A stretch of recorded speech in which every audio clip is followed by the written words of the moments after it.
Boa noite, tudo bem, pessoal? Estamos aqui para mais uma live no canal Somos Espiritismo e hoje vamos conversar com o Paulo Eduardo, o Duda, né? Nosso amigo Duda. Ele que é professor doutor de física, ele também é astrônomo e é espírita, né? Claro, tem alguma coisa errada aqui. Acho que a Siri entrou sem ser chamada. Boa noite a todos. Opa, o Paulo Brito. Ah, agora fiquei na dúvida. Paulo Brito é o Duda? Não, Paulo. Não, tá. Paulo Eduardo, que é o Duda. É porque tem irmãos, são gêmeos, tá? O Paulo Eduardo tem.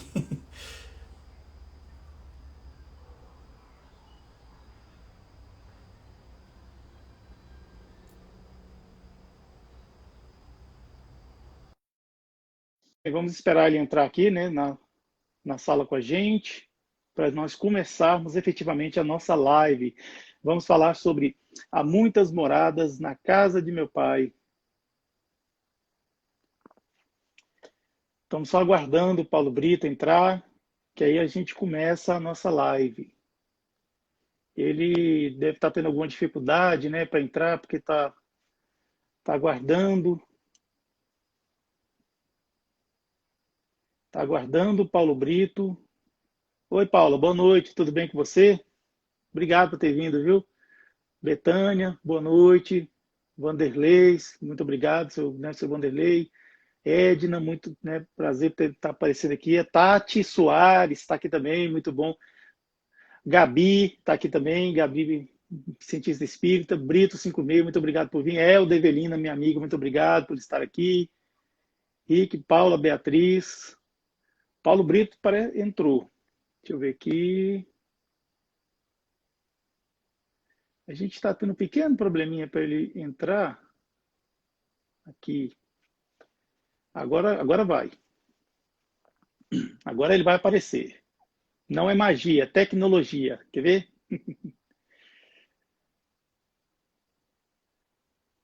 Paulo Brito.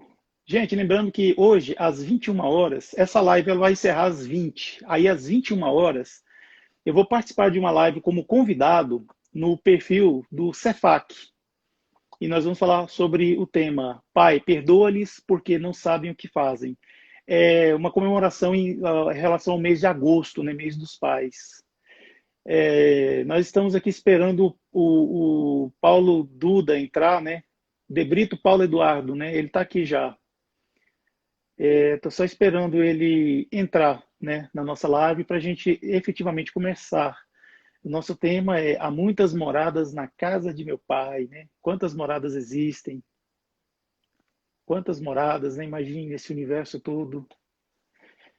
Parece que o Paulo Brito não está conseguindo entrar, né? Vamos transmitir de novo, né? Mandei o convite novamente.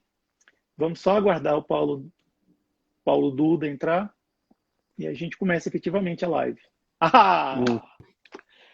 Boa Valeu, noite! Tudo bom, meu amigo? tudo jóia. Eu tive que ter a ajuda da Ana Paula aqui, porque Ah! essas tecnologias. Salve, Ana Paula! Como é que você tá, Dura? Tudo jóia? Tudo bem, tranquilo, Pois tudo é, que jóia. bom. Ó, queria agradecer muito você ter aceitado participar da live, estar aqui conosco, viu? Muito importante mesmo, assim, conversar com você, ainda mais pelo cabedal de conhecimentos que você tem, né? Nessa área. Oxe. E aí? Então, fala um pouco de É, você para nós. Assim, quem é o Paulo Eduardo? Quem é o Duda? Eu sei quem é, mas fala pra gente, né, um pouquinho.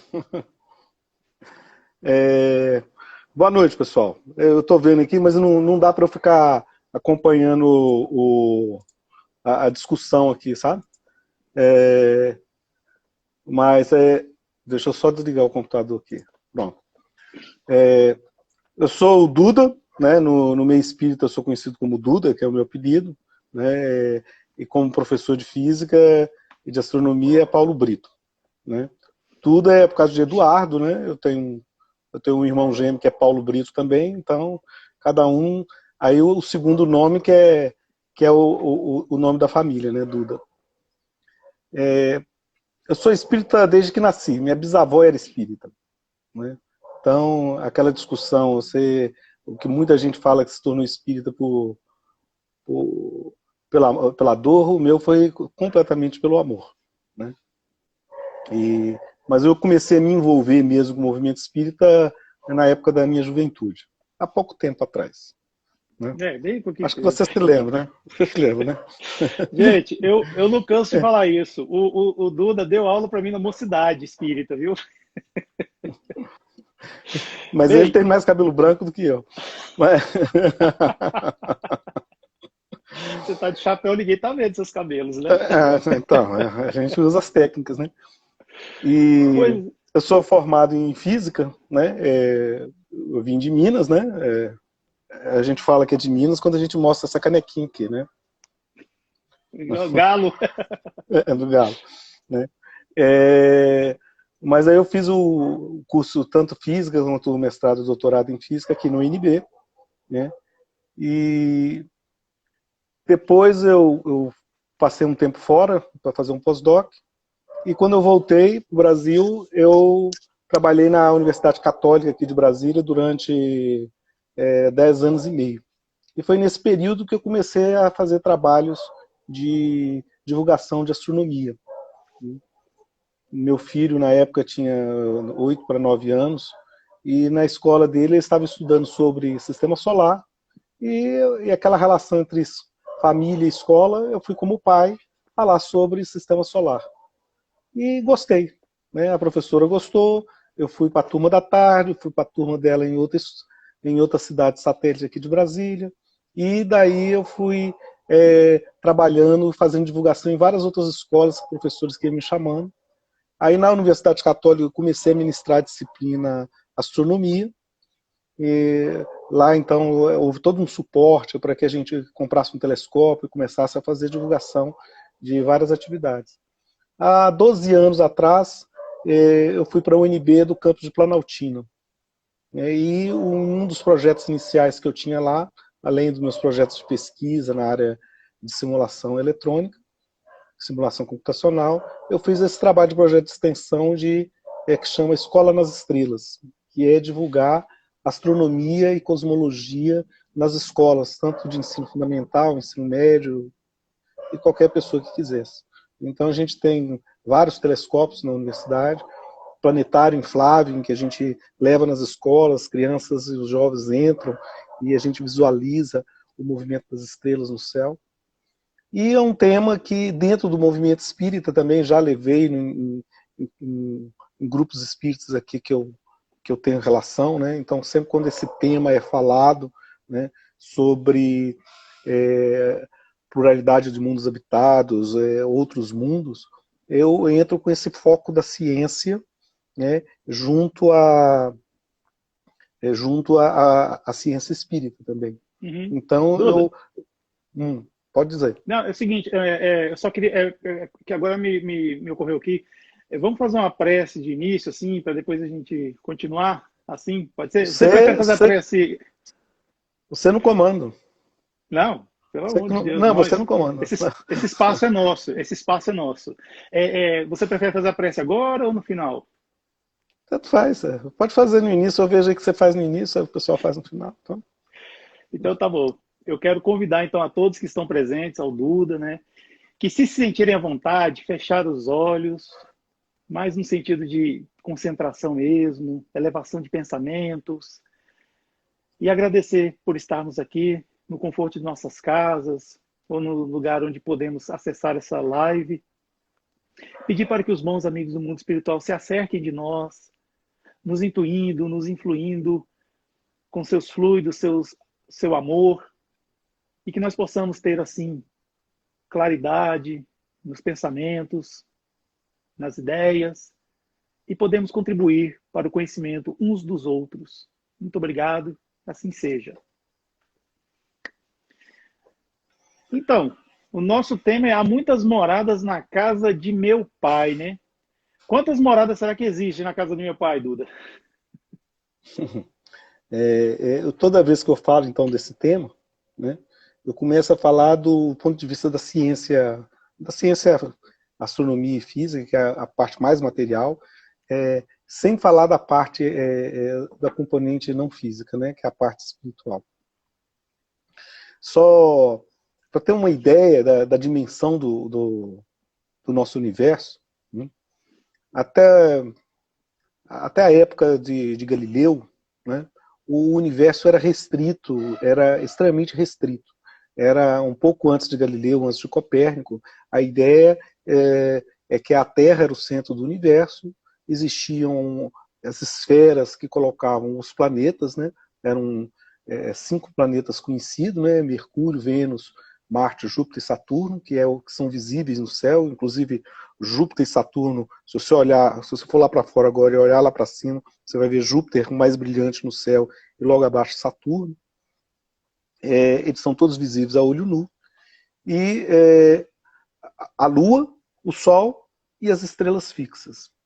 Então, para aquele pessoal até aquela época, o mundo supralunar era completamente diferente do mundo sublunar. O mundo sublunar era o mundo dos homens, o mundo imperfeito. O mundo supralunar era o mundo perfeito, a morada dos deuses para os antigos, ou de Deus, ou dos anjos, ou dos santos, dependendo da filosofia religiosa da pessoa. Quando Galileu ele montou o telescópio dele, né, não foi ele que inventou, mas ele ouviu falar de como é que funcionava, ele construiu ele próprio, e ele, em vez de ficar olhando na Terra, ele mirou para os céus. E ali foi um divisor de águas. Isso foi em 1609. Né? 1609. Isso foi um divisor de água, porque quando você pega um telescópio e olha para Júpiter e vê que tem 4 luas, são muito fáceis de ver em Júpiter, né? Que são 4 objetos brilhantes, e elas giram em torno de Júpiter. Então, pela primeira vez, você tinha um fato observacional que nem tudo girava em torno da Terra. Você tinha algo que girava ao menos em torno de Júpiter. Pelo menos para aquelas 4 estrelas, o centro era Júpiter, não a Terra. Então você tinha um fato observacional que colocava em xeque a ideia da Terra ser o centro do universo. Né? Para as luas de Júpiter era Júpiter, não a Terra. Então você tem que começar, aí é o que se chama de quebra de paradigmas na ciência. Né? Você tem que trocar isso. A ideia de Copérnico em 1530 que ele escreveu o livro dele. Nós estamos falando de Galileu em 1609. Né? São 80 anos depois. E mesmo assim ele não pôde defender as ideias dele. Ele teve que jurar de pé junto perante a Inquisição que a Terra era o centro do universo. Já quase no final do século XVII, quase perto de 1700, nós vamos ter Newton. Newton nasceu no mesmo ano em que Galileu morreu. Então, quando Newton tinha os seus 26 anos, né, 1680, 1670, eu não lembro exatamente, você tem, então, ele propõe um modelo em que a razão de um objeto qualquer cair no chão, a maçã cair no chão, é a mesma razão que faz com que a Lua orbite, gire em torno da Terra. É a lei de gravitação. Então, dali ele criou um modelo matemático, e aí surge a ciência, por isso que diz que Galileu, o pai da física moderna, né, do método científico, porque você começa, então, a criar modelos de comportamento da natureza. E a ciência trabalha assim. A ciência sempre trabalha, ela observa a natureza, e ela cria, então, eu vou lá e crio um modelo de comportamento. E eu verifico como é que vai ser a evolução desse modelo. E se essa evolução do meu modelo for par e passo com aquilo que eu observo da natureza, o modelo é robusto. E se esse modelo passa por várias provas, né, e ele é um modelo que explica uma diversidade de fenômenos, que era a teoria da mecânica de Newton, ele conseguia explicar o porquê que a maçã caía, porquê que quando você lança um objeto ele faz uma trajetória parabólica, porquê que a Lua orbita em torno da Terra, porquê que a Terra e os planetas orbitam em torno do Sol. Né? E o Sol, para Galileu e para Copérnico, o Sol é o centro do universo. Para Newton, o Sol é o centro do sistema solar. Ele é uma estrela, como qualquer outra estrela no céu. Né? Uma estrela hoje que a gente sabe que é até uma estrela anã. Né? Pra você ter ideia, tem estrelas, Antares, da constelação de Escorpião, ela é maior que a distância da Terra ao Sol. Você entendeu? Maior que a distância da Terra ao Sol. Então, quando você está olhando para o céu e vê aquela estrela, e você imagina que ela é maior do que a distância da Terra ao Sol, você vê qual que é a nossa pequenez. E dali, então, a partir de Newton, que a partir de Galileu e logo depois Newton, também vários anos depois, né, em que vai consolidar essas ideias, Newton, então, ele faz a primeira teoria de unificação. As leis que regem o universo são as mesmas leis que regem aqui na Terra. Elas não são diferentes. Então, são leis universais. São leis da natureza, não da Terra. Então, ele separa, ele unifica. Não existe mais mundo supralunar e mundo sublunar. Tudo é unificado, as leis da natureza são as mesmas. E dali, então, começa a ter toda a revolução científica, e a ciência, então, ela começa a crescer usando esse método, onde que você cria um modelo. Eu digo muito assim, se você passar 7 dias na floresta amazônica, você vai ver o nascimento, vida e morte de uma árvore? Vai. Não, Eu porque as pergunto isso árvores... eu pergunto isso para meus alunos, até que algum responde. Eu não vejo a mesma árvore. Eu vejo semente de árvore, árvore brotando, árvore crescendo, árvore no seu esplendor, árvore morrendo, esqueleto de árvore. Dali eu crio um modelo de nascimento, vida e morte de árvores. E como na floresta o que mais tem é árvore, eu posso validar o meu modelo e vou verificando. Se eu encontro alguma árvore que não bate com o meu modelo, quem está errado? A árvore ou o modelo?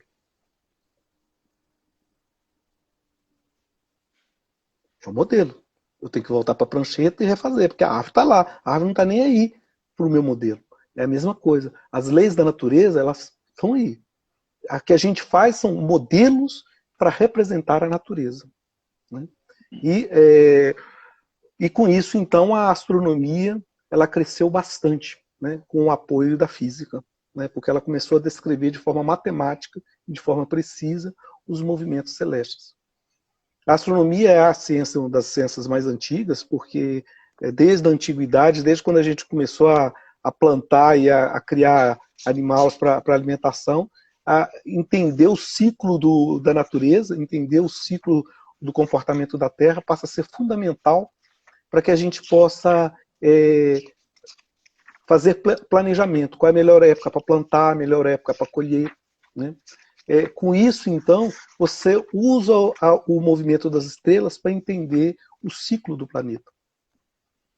Né? E isso é importante. Então, isso é ciência. E até hoje, na astronomia é uma das ciências que o astrônomo amador, né, ele tem contribuições significativas para o desenvolvimento da ciência astronomia. E hoje, então, até 1922, não tem 100 anos, até 1922, o universo era restrito à nossa própria galáxia. Né? Se tinha uma imaginação de um universo extremamente pequeno, né, com muitas estrelas em torno de nós. Até que em 1922, Edwin Hubble, né, um astrônomo americano, e que a formação inicial dele não era física, era advogado, né? Mas ele depois ele se dedicou à astronomia e se tornou um expert no assunto. Né? Ele, então, com as observações com telescópios superpotentes lá na América do Norte, ele conseguiu ver, então, objetos que estavam muito além, ele conseguiu medir a distância desses objetos, usando técnicas apropriadas na física, muito além do tamanho da nossa galáxia. Então ele chegou à conclusão que eram outras galáxias. E a partir de 1922, você começa, o nosso universo sai da nossa galáxia e passa a ser formado de diversas outras galáxias. A nossa galáxia, Via Láctea, ela tem 200 bilhões de sóis, 200 bilhões de estrelas. Cada estrela, ou cada conjunto de estrelas, quando você tem estrelas duplas, ternárias, quádruplas, né, uma girando em torno da outra, você tem os planetas, asteroides, cometas que giram em torno dessas estrelas. Você tem um cortejo em torno dessas estrelas. Né? São 200 bilhões de estrelas só na nossa galáxia, onde cada estrela tem seu cortejo de planetas, satélites e outros bichos assim. E hoje nós temos conhecido, um universo conhecido por volta de 100 bilhões de galáxias. Então você imagina, são 100 bilhões de galáxias. Cada galáxia de 100 bilhões a 1 trilhão de estrelas. Cada estrela com seu cortejo de planetas, planetas anões, satélites, enormidade. Então, nós somos apenas um planetinha, em torno de uma estrelinha, que mora na periferia da galáxia, né? E nesse universo conhecido. Esse universo conhecido. Então, daí você vê a sua pequenez. Né? Aí você fala assim, é interessante que a ciência, ela desmistifica várias coisas, mas ao mesmo tempo ela dá uma beleza profunda, porque dá um senso de humildade extremamente grande, porque nós deixamos de ser o centro do universo, passamos a fazer parte do universo. Né? E isso é muito mais interessante. E isso as pessoas, principalmente arraigadas, como era a igreja antigamente, não é mais agora, né? Em que você tinha que fazer parte do centro do universo. O homem, não podendo ser Deus, quer estar no centro, quer estar no centro da criação, quer ser o ó do Borogodó, como diz lá no interior de Minas, o ó do Borogodó da criação. Eu quero estar no centro do universo, eu quero ser o ser mais importante do universo, e Deus olha só para mim, né? Só para minha raça, só para meu povo, né? Não faz sentido isso. Aí a ciência te traz um senso de humildade extremamente profundo e de pertencimento a todo esse universo. Então, existe diversidade, então, pluralidade de mundos? Bom, só o sistema solar são 8 planetas, 5 planetas anões, vários satélites, só Júpiter tem mais de 60 luas em torno de Júpiter. Sendo que as 4 grandes luas de Júpiter têm vulcões, têm atmosfera. A Titã, que é um satélite de Saturno, ele tem atmosfera. É mais fácil ter condições de vida nesses satélites, né, do que no próprio Saturno ou Júpiter. O próprio Saturno e Júpiter não tem condições de ter vida, pelo menos, parecida com a nossa. Né? Aí o sujeito fala, mas existe comunicações que diz que tem vida em Júpiter. Assim como diz que tem em Capela. Mas Capela é uma estrela. Não é em Capela. É provavelmente num planeta que gira em torno da estrela Capela. Né? Então, não necessariamente em Júpiter, mas num satélite que gira em torno de Júpiter. Não importa, não sei. Não fui lá para ver. Né? E aonde que entra a doutrina espírita em todo esse aspecto aí? Né? Como é que ela entra nessa história aí? É porque o Espiritismo, o Duda, né, vejo o Espiritismo como uma filosofia, basicamente. Né, uma filosofia de vida que você tem, baseado em alguns preceitos que você aceita. Mas ela tem uma base que é ciência, que a gente chama de ciência espírita, em que ela tem um modelo de como é que é o mundo não físico. É aí que entra a ciência, que você cria um modelo. E esse modelo não é uma verdade absoluta, porque é ciência. E a ciência não trabalha com verdade absoluta, trabalha com um modelo. Se o modelo for robusto, ele representa bem o que observa na natureza.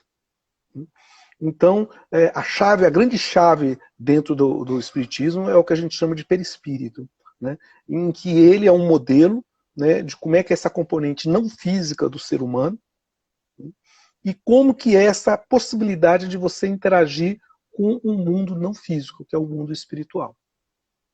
E essa é a chave. E você consegue explicar, através desse chamado modelo espírito, uma diversidade grande de fenômenos, desde a comunicação, desde da incorporação, entre aspas, né? A psicografia, o movimento das mesas girantes, a materialização, uma diversidade grande de fenômenos que você consegue explicar pelo modelo espírita. Né? É diferente, por exemplo, quando a pessoa fala assim, eu não acredito em espírito. Tudo bem, é o seu modelo, né? Não tem problema nenhum. A questão é, quais são as observações ou experimentos em que você valida o seu modelo? Né? E a pessoa, para cada fenômeno, ela cria um modelo diferente. Ah, isso aqui ele está transmitindo pensamento. Mas como é que ele transmite pensamento? Qual é como é que é o seu modelo? Ah, não sei. Né? E a pessoa, eu falo assim, mas a filosofia espírita tem. Né? Quando você explica uma comunicação mediúnica, um fenômeno de obsessão, ou qualquer outro fenômeno desse, que a gente chama de fenômeno espírita, o modelo espírita consegue explicar aquilo ali. Quando o sujeito fala, eu não acredito, eu falei, ok, você tem toda... Como que você explica? Eu não sei. Eu falei assim, entre eu não saber e eu ter um modelo que consegue prever comportamentos e ainda mais, ele consegue corrigir determinados tipos, saber como lidar diante de situações, é um modelo robusto. Aí que está a robustez do modelo espírita. Né? Lembrando que, como é ciência, ela está sempre aberta. Né? Se você pegar o livro da Gênese, que foi escrito por Kardec, ela tem uma série de furos lá. Mas foi escrito em 1860 e esqueci. Né? 60 e alguma coisinha. E ela tem uma série de furos. Lá, por exemplo, diz que o planeta Marte não tem lua. 10 anos depois que foi escrita a Gênesis, descobriu 2 luas em Marte. Mas quem escreveu a Uranografia Geral no livro da Gênesis foi Camille Flammarion. Camille Flammarion foi um excelente astrônomo, que também era espírita. Né? Um excelente astrônomo francês. Né? Ele escrevia livros, foi um dos primeiros que escreveu livros de divulgação da astronomia. E Camille Flammarion, como foi ele que escreveu, inspirado em Galileu, como está escrito lá no Uranografia Geral, ele não queria escrever algo que ele não acreditasse, que ele não viu com os telescópios que ele usava. Né? 10 anos depois ele realmente reescreveria, né? Provavelmente esse texto. Então, mostrando, então, essa é a beleza, porque é ciência. Você vai fazendo aproximações. Quando você vai tendo mais dados, você vai abrindo o seu modelo, vai corrigindo o seu modelo para ver como é que é o comportamento. Mas o sujeito em espírito ele não teria ido lá em Marte visto? Sim, mas o Camille Flammarion, como astrônomo, ele falou assim, eu não acredito, eu não vou pôr. E isso é ciência. Né? Você só escreve aquilo que você tem, né, validação, né, observacional. Ou através de experimentos, ou através de observação. Porque nem tudo está para fazer experimentos. Né? Eu não tenho como fazer experimento com estrela. Mas eu posso observar tantas estrelas que dali eu tenho um laboratório. Né? Outro dia um rapaz me perguntou, para que a gente está estudando vida em Marte, lançando foguete no espaço, se tem gente passando fome aqui? Né? Eu falei assim, o custo de você entender como que é o nosso planeta é extremamente pequeno em comparação com outros gastos que a gente tem por aí. Né? E isso vai ter contrapartida o melhoramento na vida do planeta. Porque desde a época da descoberta do Galileu, né, com o telescópio para o espaço, a vida começou a mudar drasticamente. Você começou a viajar para o espaço, esses satélites que estão indo para o espaço, satélites de comunicação, a gente consegue conversar um com o outro aqui. Apesar da gente estar na mesma cidade, eu podia estar lá no Japão agora. A gente estaria conversando com a mesma facilidade. Né? E isso é porque a facilidade que você tem, essa enormidade de satélites que tem no espaço. Né? E isso só é possível porque você criou um modelo que a Terra é esférica e os satélites que são lançados é baseado na Terra esférica. Aí você fala assim, mas tem gente que acredita que a Terra é plana. Eu falo assim, tudo bem. Né? É um modelo que a pessoa tem. Eu falei assim, só que não é um modelo científico. Por que não é um modelo científico? Porque ele não bate com as observações. Se eu observar Júpiter daqui, lá de Natal e lá do Rio Grande do Sul, e tentar alinhar essas visões que eu tenho de Júpiter, elas só se encaixam, vai para o mesmo lugar, se a Terra for esférica. Se a Terra for plana, elas apontam para lugares diferentes. Né? E aí você fala assim, você fala para o terraplanista, é só fazer a observação, eu falo assim, eu não acredito nisso. Eu falo assim, tudo bem, então o seu modelo é uma crença, e não um modelo científico.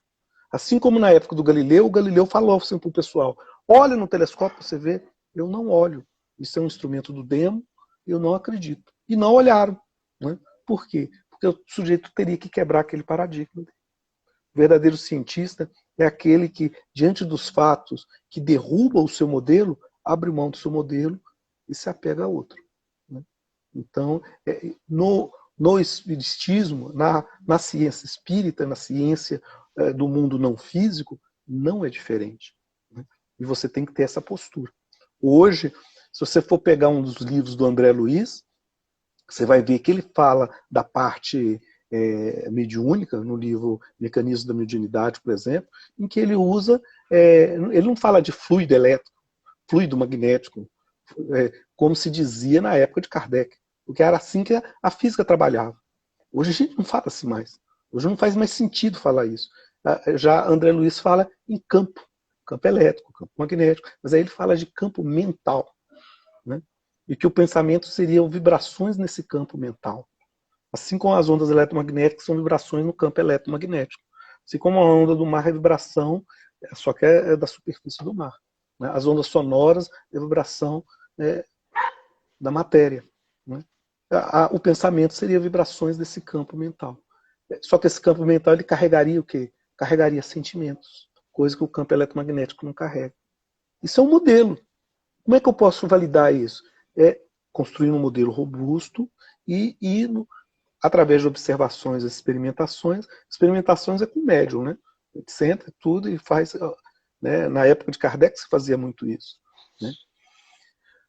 Aí essa pluralidade dos mundos, né? A gente falou aqui de mundos, o mundo físico, a quantidade de mundos que tem. Eu posso ter por exemplo, vou pegar as coisas que eu tenho aqui, um alicate e uma fita isolante. Elas podem estar no mesmo X, Y? Pode, desde que com um Z diferente. Certo? Porque são 3 dimensões, X, Y, Z. Largura, comprimento e altura. Então você tem. Eles podem estar no mesmo X, Y, Z? Pode, desde que estejam em tempos diferentes.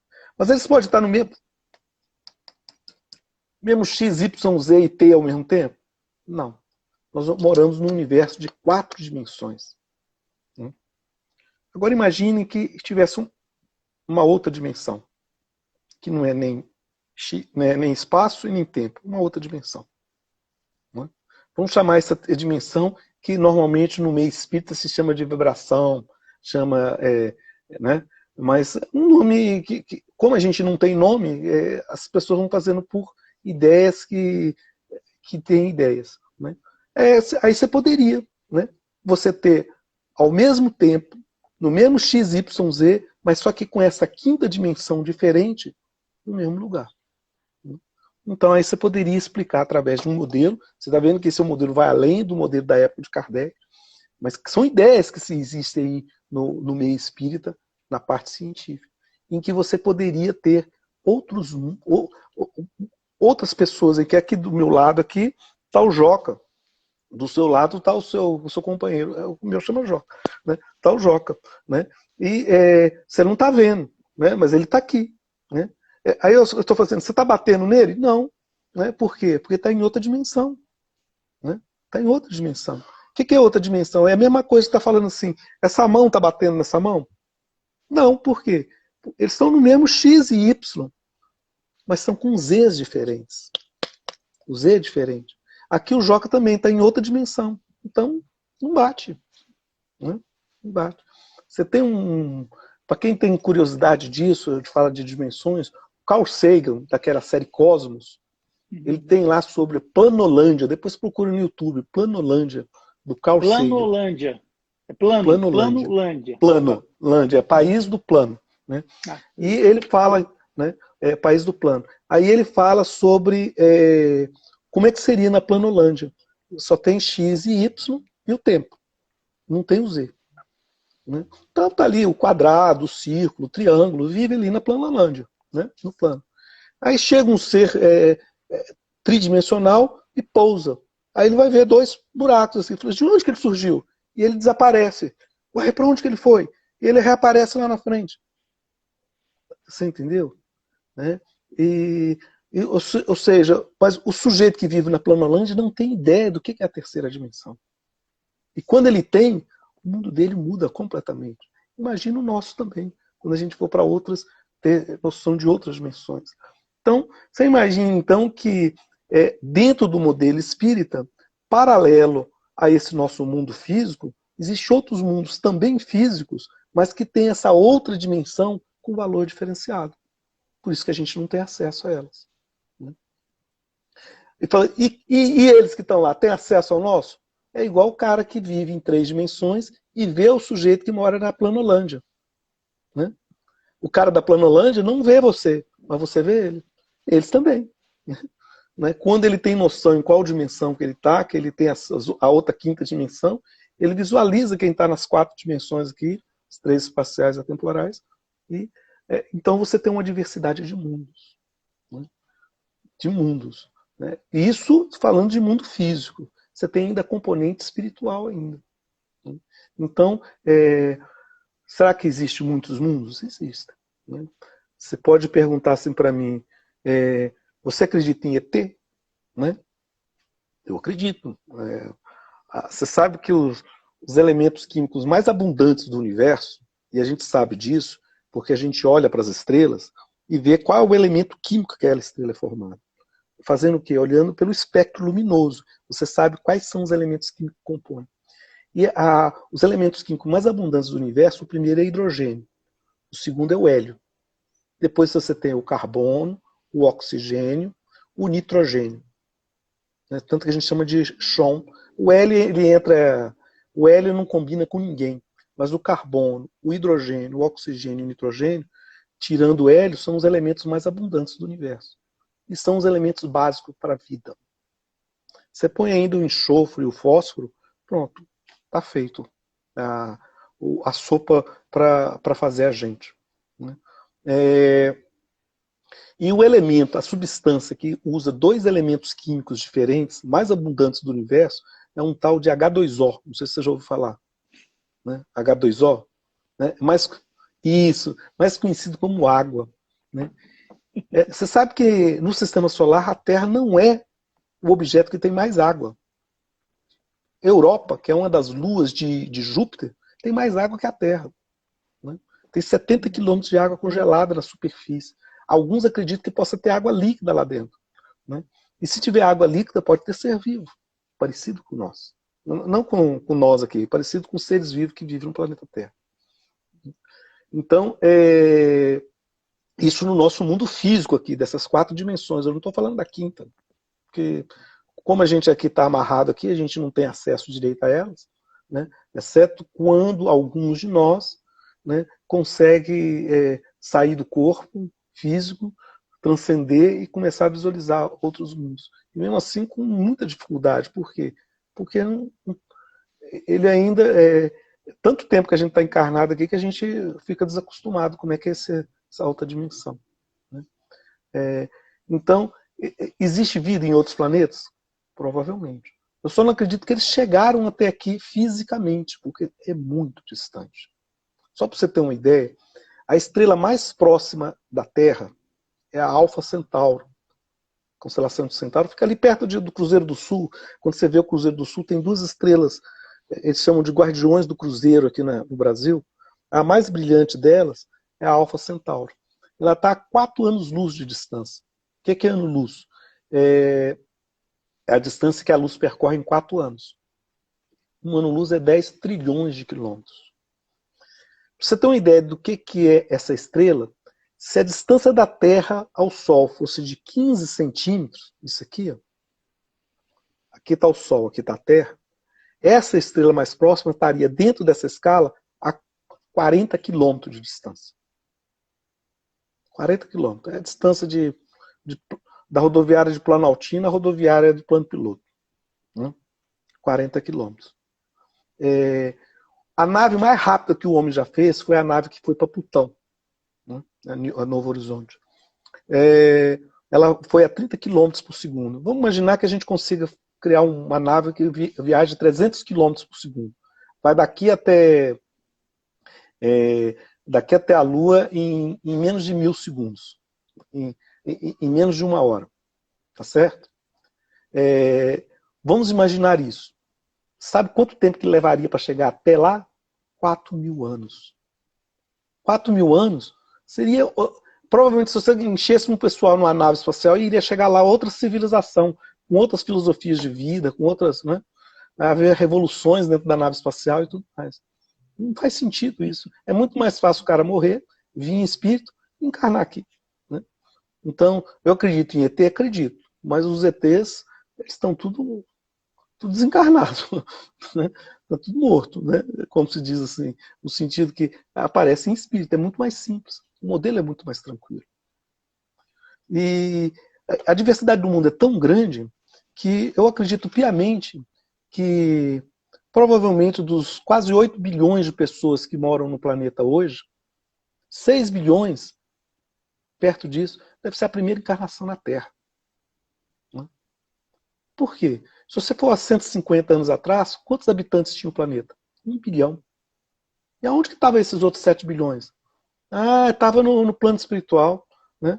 Sim, mas então, antes disso, a população era bem menor. Se você disser que hoje nós somos 8 bilhões, vezes 3, 24 bilhões, então os 24 bilhões de almas ao redor da Terra. Se você dividir pelo número de vidas que já existiam na Terra de 10.000 anos para cá, sobra assim 3 vidas para cada um, em 10.000 anos.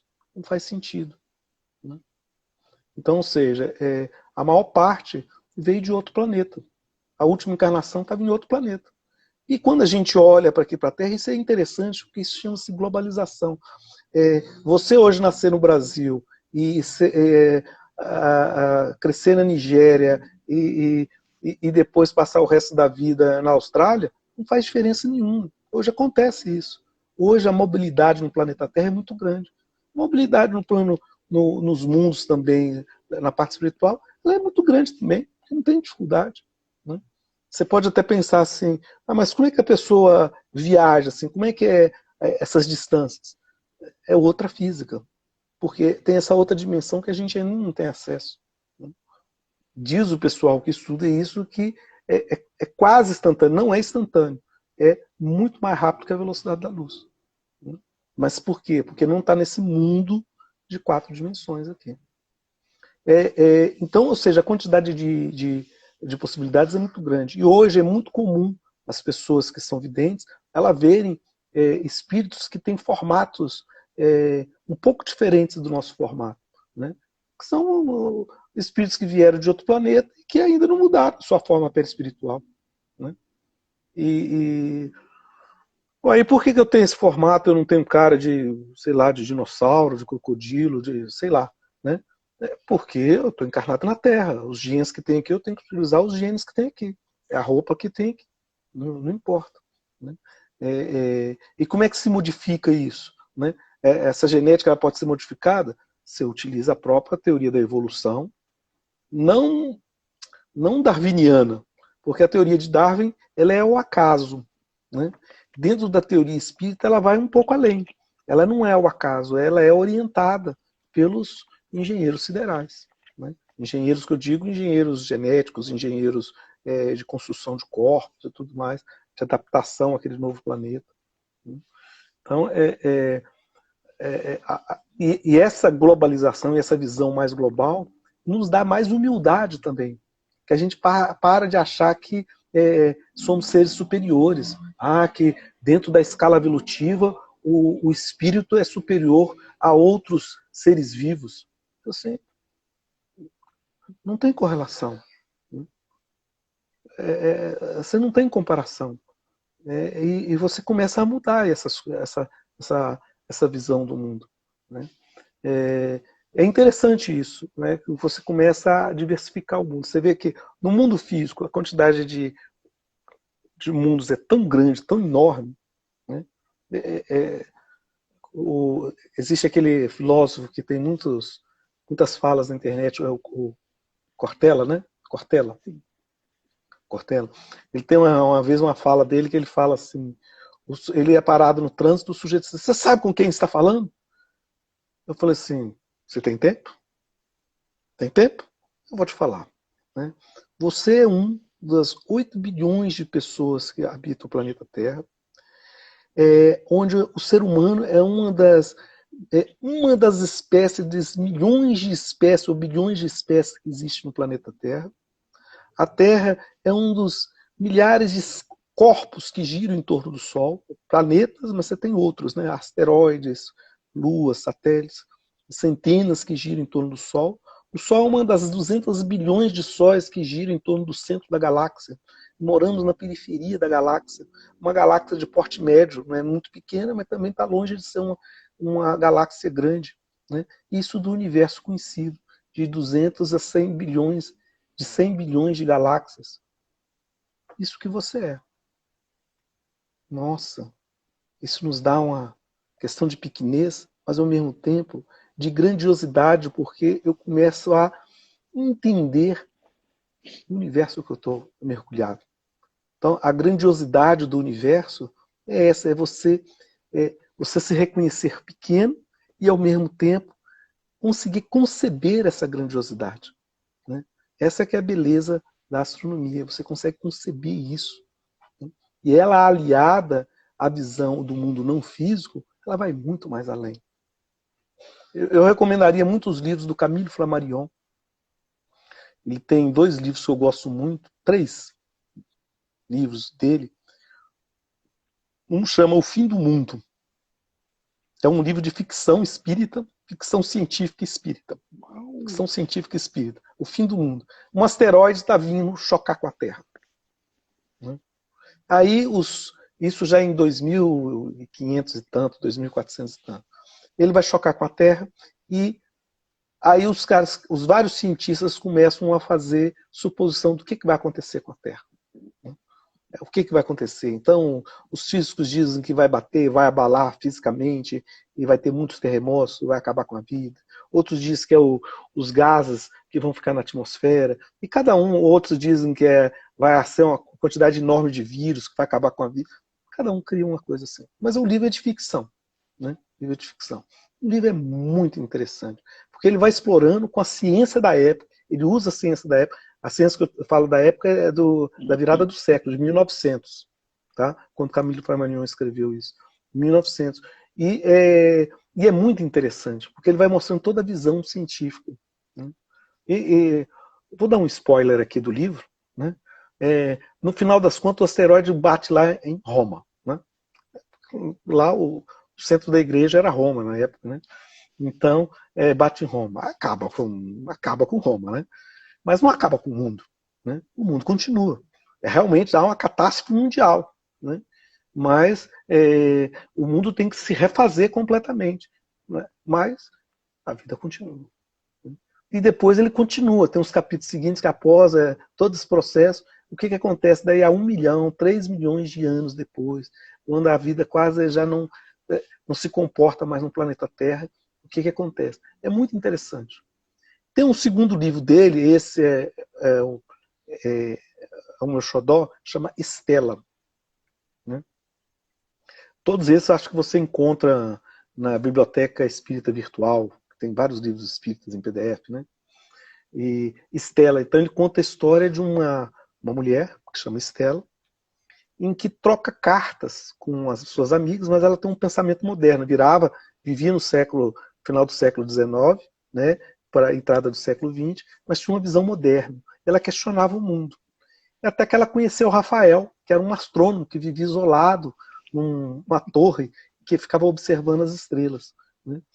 E ali ela, então, se apaixona, casa com o Rafael e troca. E é muito interessante porque nessa troca, nessa conversa, ele fala de astronomia, ele fala de mediunidade, ele fala de espiritismo, fala de ciência, o que é um modelo científico. Muito interessante. Né? E é um romance. E é gostoso. Você tem um romance, para quem gosta de romance é gostoso, e para quem gosta de ciência, astronomia, com isso, também é muito gostoso. E tem um outro que chama Urânia. Né? Você sabe que Urânia dentro da mitologia grega, era a musa da astronomia e astrologia. E depois passou a se tornar a musa da ciência. É uma mulher, né? Filha de Zeus com Minesomene, que é memória, né? Que são várias musas. Tem a música do canto, a musa da dança, a musa da gramática, da fala, né? Eu esqueci o nome, e tinha a musa da astronomia, né? E ela é uma mulher que está carregando um mundo e um lápis, né? Como assim, eu sei descrever o mundo, né? Sei descrever o mundo, normalmente essa imagem. E o Camille Flammarion usa então o Urânio como se fosse ele fazendo viagens astrais com um espírito, que ele começa então a visitar no mundo astral, visitar outros planetas, outros povos. Então ele começa a fazer uma descrição, né? É fato, é real o que ele está descrevendo? Não importa. Eu falo que é ficção espírita, né? Pode ser a realidade, pode ser, não tem problema. Mas é uma visão que transcende, é um modelo que ele tem, que pode ter outros tipos de corpos, outros tipos de vida em outros planetas. Dizem que ele saiu de fato, né, e fez essas visões. Mas se é ou não é, não tem problema, né? Então essa ideia, né? Pergunta aí, porque eu tenho mania de falar demais, você sabe, mania de professor. Né? O nosso tempo está findando, né? Faltam só 9 minutos para acabar a live. Eu quero aqui, primeiramente, assim, a gente vai falar o quê quando você fala, né? Não tem o que falar, né, Duda? Assim, muito incrível o seu cabedal de conhecimento. Eu queria agradecer a todos assim que estão participando aqui, principalmente a Paula. A Paula, ela descreveu aqui os livros que você colocou, né, do Camille Flammarion, né? Então, assim, é uma dica de leitura assim imperdível, ainda mais depois de toda essa explicação aí que você nos deu, né, tudo. E Duda, a gente vai, infelizmente, vai terminar às 20 horas, né? Você quer falar mais alguma coisa, assim, dar algum recado, mandar um abraço, assim, falar alguma coisa nesse sentido? Não, abraço para a turma toda aí, né? Acho que meu pai e minha mãe devem estar por aí, né? Ah, vi ali, o Tai está ali, ó, né? Tá, o Vanderlei tá aí. Ricardo, O Vanderlei. né? A turma toda, minha família, Petruza, a turma lá do Palminha, né? Eu vi que tem vários aí. Palminha Um é a beijão para todos evangelização que aí. a gente faz parte, pessoal. Isso, né? Isso mesmo. É porque eu trabalho com jovens desde os meus 18 anos, né? Eu já tem um tempinho já, né? É, desde 1985, né, Divan? Nossa, é muito tempo. Oh. Né? E é interessante, porque a visão eu vejo, então, como eu falei, né, para finalizar, então, que o Espiritismo é uma filosofia de vida, que tem uma base científica, né, baseado numa teoria espírita, numa teoria de ciência do mundo não físico, a teoria da ciência espírita. E tem consequências internas, que é religioso, que é como eu me ligo ao sagrado, como eu me ligo à criação, como eu me ligo àquilo que é mais sublime. Mas essa forma como eu me ligo a essa religião, ela é muito própria de cada um.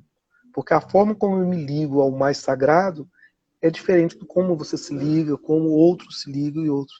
Então, por isso que eu falo que tem consequências religiosas. Porque o Espiritismo não é uma religião que tem dogmas, tem sacerdotes, tem hierarquia sacerdotal. Ela não tem isso, como outras religiões. Então, por isso que Kardec, no início, dizia que o Espiritismo não é uma religião. Ele pode ter consequências religiosas, como que eu me ligo ao sagrado, como eu me ligo com as coisas mais sublimes, né? Como que eu faço essa minha transcendência. Então, essa que é a beleza. Então, e é uma filosofia de vida, porque você vai envolver a ética, vai envolver a moral, né? A ciência em si, ela não é boa nem má. O uso que eu vou fazer dela, né? Então, ter conhecimento do mundo espírita não quer dizer nada, né? Simplesmente você tem conhecimento. Agora, o uso que você vai fazer desse conhecimento é que vai mostrar, né? O seu desenvolvimento moral, né? Exatamente, Né? Então, é isso, né? é. Eu agradeço, né? É um tema que é fascinante, né? Eu Nossa, dou muitas como... aulas de astronomia e quando concilia com a visão do mundo não físico, os modelos espírita, né? Fica mais fascinante ainda. Olha, a gente vai marcar a parte 2 dessa live, viu? Porque infelizmente não vai dar para a gente continuar a fazer a dobradinha, a famosa dobradinha, né? Porque tem umas Você coisas para tem outro fazer, compromisso, você falou, infelizmente. né? Infelizmente. Mas às Tá bom, 21 quando horas você quiser.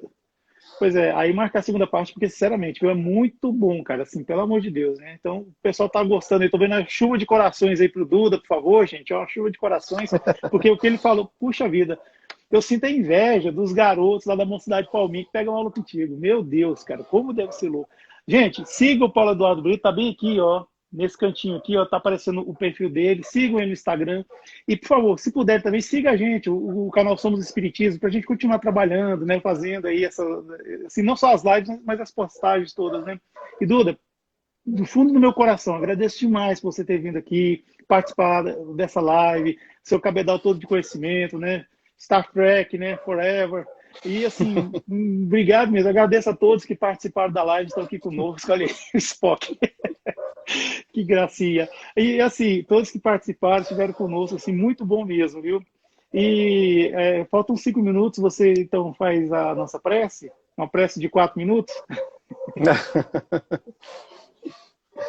Então vamos agradecer o mais alto, né? Levar nossos pensamentos até onde a gente possa alcançar. Agradecer aos companheiros do plano maior, aos nossos mestres, ao nosso mestre Jesus, e que emanações de paz e luz possa estar com todos nós, em todo o nosso planeta que passa por uns momentos difíceis, a todos os brasileiros, os mais de 105 mil que já foram por conta dessa pandemia, que emanações de luz e paz seja com todos eles. E agradecemos pelas oportunidades diárias de poder sorrir, poder abraçar, mesmo que seja virtualmente, poder estender as mãos uns aos outros. Que a paz do Mestre, a paz dos companheiros do plano maior e a paz que a gente busca nas relações entre cada um de nós, ela permaneça sempre crescente dentro da gente. Muito obrigado, que assim seja. Que seja. Então é isso aí. Muito bom mesmo essa live. E assim, se puder, às 21 horas eu vou participar de outra live aí. Tal. Aí, Tá bom? tá bom? Canal Cefac Tá. Coração. Tá ok. Então, Duda, ó, Tá? E brigadão mesmo, quando você viu? quiser, nós estamos aí. Tá bom. Isso, um abraço, um beijo para você, para a família, viu? Para todo mundo, Petruza, a Paula, a Ana Paula que nos, nos salvou. Não, é porque eu estava aqui e eu falava assim, ué, como é que entra? Eu apertava e aí a Ana Paula, não, pai, tem que fazer assim, tem que fazer assim.